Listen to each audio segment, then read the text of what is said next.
घर में पूजा पाठ के लिए बुलाए गए पुरोहितों का सम्मान किया जाता है और पूजा के बाद उनको दक्षिणा देकर उनकी विदाई होती है।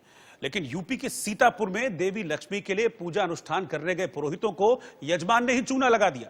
अनुष्ठान के बाद 40 पुरोहितों को 9 लाख रुपए मिलने थे, जो मिले भी।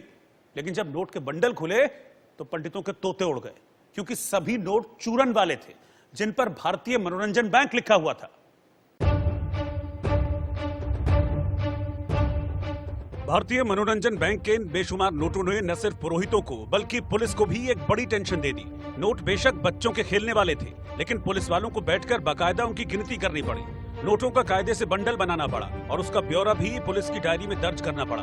बोलचाल की भाषा में जिसे चूरन वाले या खेलने वाले नोट कहा जाता है, उनका इस्तेमाल करके एक महिला ने बड़ा खेल कर दिया और 40 पुरोहितों का करीब 5.5 लाख रुपया गोल कर दिया।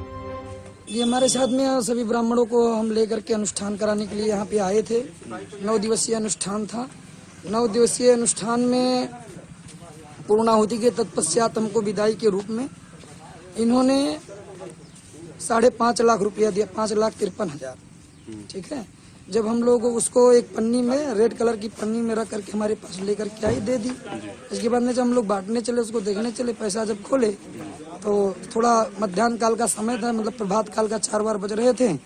तो ज्यादा उसी समय मतलब भीड़ भाड़ भी थी, आपस में सब लोग थे। तो इसी कारण से ज्यादा हम लोग उसमें सेटिस्फाइड नहीं हुए कि हम वहीं पर लाओ, अलग करके पैसा देख लें या रख लें। हमने कहा भाई ओरिजिनल हो गए पैसे, तो हम पन्नी सहित ले आए। गुलाबी पन्नी पड़ी हुई है वहाँ पे, उसी में पैसा था। हमने पन्नी को खोला, देखा तो उसमें नकली नोट थे। लेकिन जब पैकेट में रखे नोट सामने आए तो पुरोहितों का दिल धक से रह गया, क्योंकि सभी नोट चूरन वाले थे। मनोरंजन वाली बैंक जो चूरन की गुड़िया में निकलती है, जिसका साक्ष्य प्रमाण यहाँ के मतलब जो वरिष्ठ अधिकारीगण है उनको दे दिया गया है। असल में गीता भवन में रहने वाली गीता पाठक ने घर में पूजा अनुष्ठान के लिए पुरोहितों को बुलाया था। यह अनुष्ठान धन की देवी लक्ष्मी को प्रसन्न करने के लिए किया जाना था। 9 दिन की पूजा के लिए सभी पुरोहितों को हर दिन के हिसाब से 2,000 रुपए दिए जाने की बात हुई थी। पूजा 2 दिन और आगे बढ़ गई और इस हिसाब से दक्षिणा करीब 9 लाख रुपए बनी।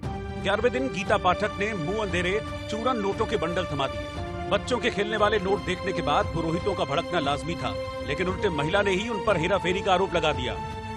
सीधे साधे पुरोहितों को काटो तो खून नहीं, मोटी दक्षिणा की उम्मीद में ये सभी पुरोहित अपने जिले से दूर भक्ति भाव से पूजा अर्चना में लगे थे। ग्राम गंगापुर, पोस्ट जलालपुर, थाना रुपैया, जिला बहराइच, उत्तर प्रदेश। लेकिन यहाँ तो उनको लेने के देने पड़ गए। आनन फानन में पुलिस बुलाई गई और पुलिस ने आते ही कार्रवाई शुरू कर दी। 11 दिन का पूरा इनका नुकसान हुआ है, तो उस हिसाब से इनका 9,02,000 रुपया इनका बन रहा था। तो आज सुबह 4 बजे इन्होंने जो हिसाब पैसा दिया तो पॉलिथीन में लपेट के और कपड़े में लपेट के इन लोगों को दिया। जब ये लोग खोल के अपना हिसाब सब कर रहे तो देखिए उस पर कूपन, 2,000 का कूपन, 500 का कूपन, 200 का कूपन, इस तरह लिखा हुआ था भारतीय मनोरंजन बैंक। तो नकली तो नहीं है, लेकिन जो चूरन वाला नोट है और जो ये कूपन के तौर पर प्रयुक्त होता है वो है ये। क्योंकि चूरन के नोटों की तादाद बहुत ज्यादा है, इसलिए पुलिस को शक है कि इस मामले में कुछ और लोग भी मिले हो सकते हैं। आरोपी महिला की भी तलाश की जा रही है, जो पुरोहितों को चूना लगाने के बाद मौके से गायब हो गई। पुलिस का दावा है कि जल्द ही आरोपी